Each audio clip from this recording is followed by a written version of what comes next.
সবথেকে বড় ঘোষণা যখন বললেন তার মানে বোঝা গেল যে ডিএটা একটা পশ্চিমবঙ্গের একটা প্রথম সারির ইস্যুতে পরিণত হয়েছে।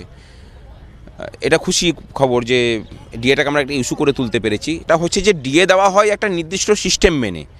ওনার কখনো ইচ্ছা গেল উনি 4% দিলেন, কোনো সময় ইচ্ছা গেল 3% দিয়ে দিলেন। এইটা কোনো সিস্টেম হতে পারে না। উনি আলোচনায় বসুন, বসে যে সিস্টেম মেনে পরে গোটা ভারতবর্ষে ডিএ দেওয়া হয় সেই সিস্টেম মেনে ওনাকে দিতে হবে।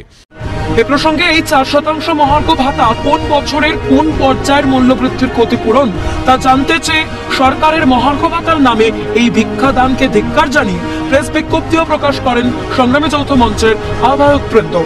প্রথম কথাই হলো এই যে 4% মহার্ঘ ভাতা হিসাবে উনি ঘোষণা করলেন, এই 4% কোন বছরের কোন পর্যায়ের মূল্যবৃদ্ধির ক্ষতিপূরণ সেটা প্রথমে আমাদের জানা দরকার আছে। মহার্ঘ ভাতা এভাবে ঘোষণা করা যায় না। মহার্ঘ ভাতা একটি নির্দিষ্ট নিয়ম আছে, এআইসিপিআই অনুসারে সেটি ঘোষণা করা হয়।